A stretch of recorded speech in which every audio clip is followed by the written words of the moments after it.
Kami Assalamualaikum warahmatullahi wabarakatuh.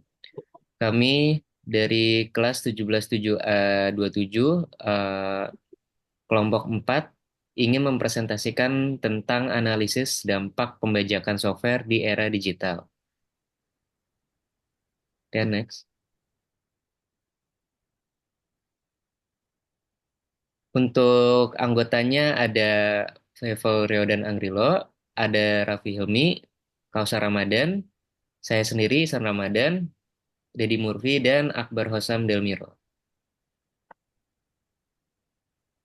Oke, Oke, untuk abstrak. Oke, abstrak. Topik penelitian. Artikel ini membahas dampak pembajakan perangkat lunak terhadap industri teknologi informasi di Indonesia. Permasalahannya itu adalah pembajakan perangkat lunak yang telah menjadi masalah serius yang menghambat pertumbuhan dan inovasi di sektor teknologi informasi. Temuan utama dari penelitian dari KM ini, pembajakan menyebabkan kerugian finansial signifikan dan menciptakan ketergantungan yang menghalangi perkembangan institusi lokal. Rekomendasinya yaitu satu, kolaborasi antara pemerintah, institusi, dan masyarakat untuk meningkatkan kesadaran tentang pentingnya perangkat lunak asli. Yang selanjutnya, penelitian tentang mengeksplorasi hubungan antara pembajakan perangkat lunak dan keamanan cyber. Yang terakhir adalah evaluasi kebijakan perlindungan kekayaan intelektual. Oke, selanjutnya.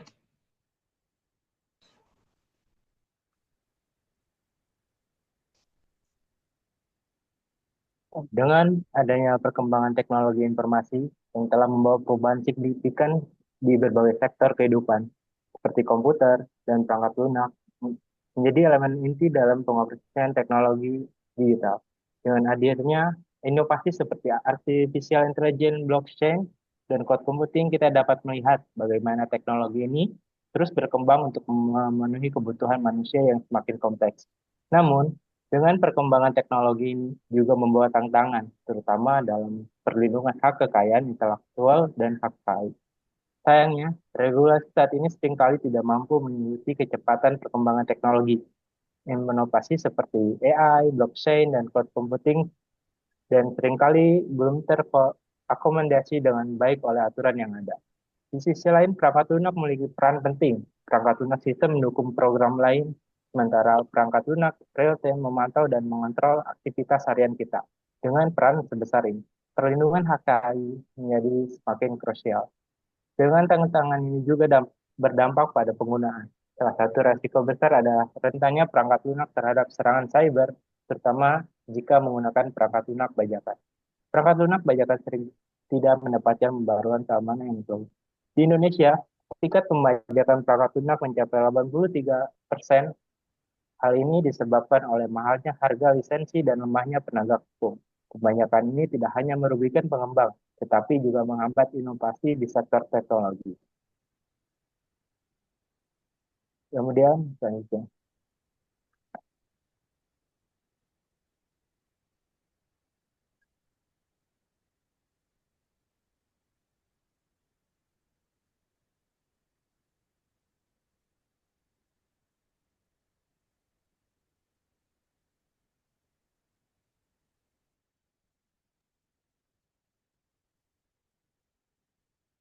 Itu masih di mood, tolong. lanjut, lanjut.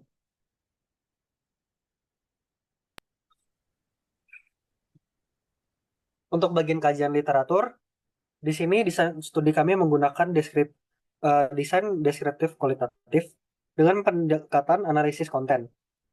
Desain ini dipilih untuk menggambarkan dan menganalisis situasi dan fenomena terkait pembajakan perangkat lunak di Indonesia berdasarkan data yang dapat diperoleh dari sumber-sumber literatur yang ada. Pertama di sini dari segi pembajakan software menyebabkan kerugian miliaran dolar setiap tahun akibat distribusi dan penggunaan perangkat lunak tanpa izin. Bentuknya mencakup unduhan digit ilegal, distribusi tiruan, dan penyalinan tanpa izin. Langkah perlindungan seperti aktivasi kunci lisensi dan DRM sering diakali peretas. Sementara pendekatan berbasis blockchain menawarkan solusi distribusi yang lebih aman. Lalu, etika dan moralitas dalam pembajakan. Pembajakan melanggar hak kekayaan intelektual dan dianggap tidak etis. Penalaran moral berperan penting dalam memotivasi atau mencegah pembajakan. Jenis perilaku pembajakan meliputi unduhan atau penyalinan tanpa izin, serta berbagai konten ilegal. Ketiga, pembajakan digital.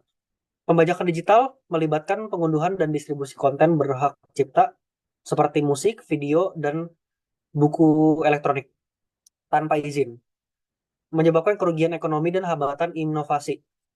Studi kasus Mobdro di Eropa menunjukkan monetisasi melalui pelayanan streaming ilegal, sementara aturan hak cipta kontributif diusulkan sebagai solusi. Yang terakhir, hak kekayaan intelektual dan teknologi.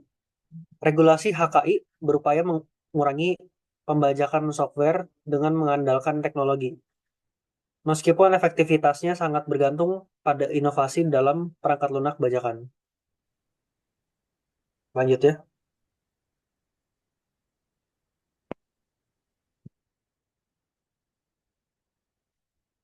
Untuk bagian metodologi penelitian, yang pertama desain studinya, penelitian deskriptif kualitatif dengan pendekatan analisis konten berfokus pada pembajakan perangkat lunak di Indonesia berdasarkan data literatur. Kedua, pengumpulan data. Data diperoleh melalui studi literatur dari jurnal ilmiah, laporan resmi BSA, BSSN, dan Kemenkumham, dan studi kasus terkait keamanan siber dan pembajakan. Referensi dipilih dari publikasi 10 tahun terakhir yang relevan dan bereputasi. Yang ketiga, prosedur analisis data. Analisis isi kualitatif dilakukan untuk mengidentifikasi 5 tema utama. Yang pertama, dampak finansial. Kedua, hambatan inovasi. Ketiga, ketergantungan perangkat lunak bajakan. Keempat, risiko keamanan cyber. Kelima, serta dampak pada pendidikan dan sumber daya manusia. Langkah-langkahnya meliputi pengkodean data, klasifikasi tema, dan sintesis temuan. Keempat, validasi data dilakukan dengan membandingkan temuan dari berbagai sumber guna memastikan konsistensi data. Yang kelima, alur penelitian. Alur penelitian mencakup pengumpulan referensi, pengkodean data, klasifikasi tema, identifikasi temuan, dan penyimpulan. Yang terakhir, instrumennya. Yang digunakan adalah Mendeley untuk manajemen referensi dan Google Drive untuk pengelolaan data penelitian. Selanjutnya.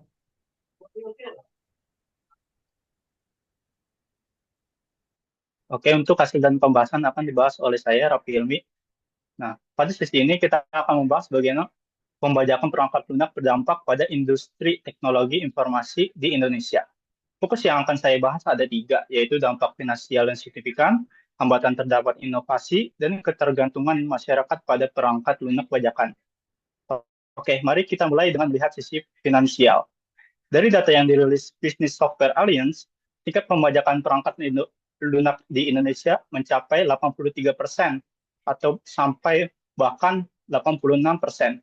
Ini menyebabkan kerugian hingga 1,4 miliar dolar Amerika Serikat per tahun.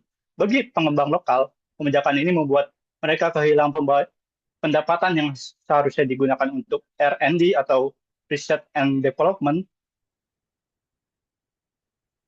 Akibatnya pengembang seringkali kesulitan untuk bertahan, apalagi bersaing di pasar yang didominasi produk bajakan murah. Yang kedua adalah hambatan terhadap inovasi teknologi.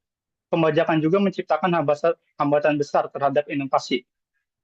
Ketika pendapatan perusahaan berkurang karena perangkat lunak bajakan, anggaran untuk riset dan pengembangan juga ikut terpangkas. Akibatnya, inovasi teknologi menjadi stagnan. Bagi banyak startup teknologi di Indonesia, ini adalah pukulan telak yang membuat mereka terkadang tidak mampu bertahan. Dan di sisi lain, regulasi perlindungan hak kekayaan intelektual di Indonesia juga bahkan belum cukup kuat untuk mencegah pembajakan secara efektif. Dan yang terakhir, yang ketiga, yaitu ketergantungan pada perangkat lunak bajakan juga menjadi masalah besar. Banyak pengguna, baik individu maupun perusahaan, memilih software bajakan karena harganya yang bisa dibilang jauh lebih murah. Namun, mereka sering mengabaikan risiko yang menyertainya, seperti serangan malware, kehilangan data penting, hingga pencurian informasi. Dalam skala nasional, tingginya angka pembajakan ini menurunkan daya saing Indonesia di mata dunia, karena negara kita dianggap kurang serius dalam melindungi hak kekayaan intelektual. Oke, next. Dan Oke, selanjutnya akan dibahas oleh Akbar Rossam. Oke, selanjutnya di sini lanjutan dari hasil pembahasan itu nomor 4 ada dampak terhadap keamanan siber nasional.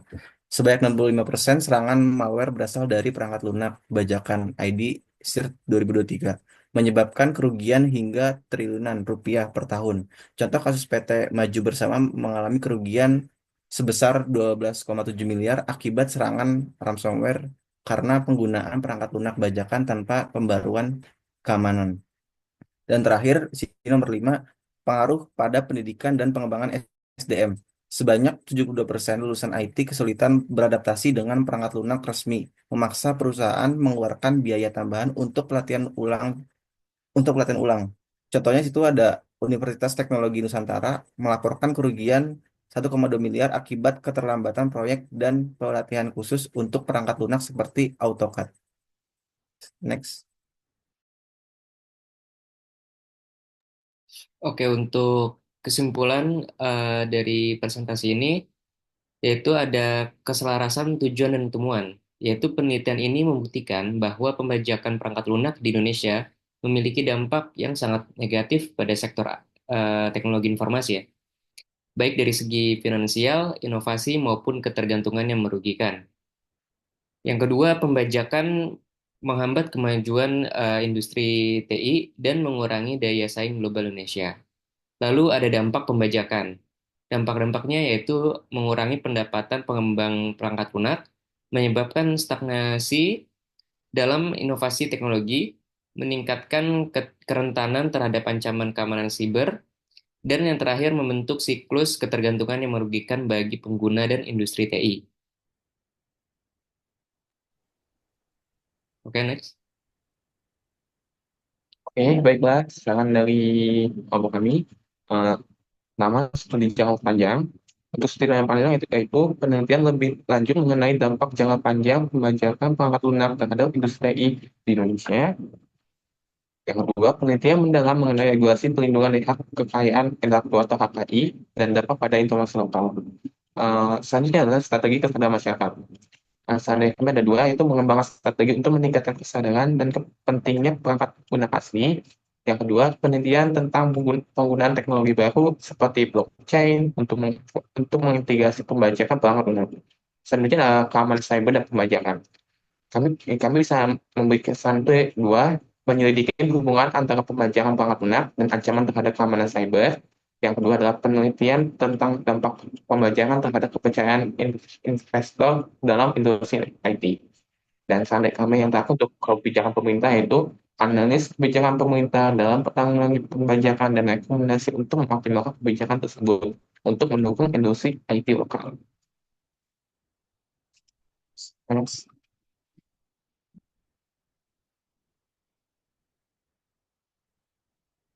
Ini adalah revisi kami dan terima kasih.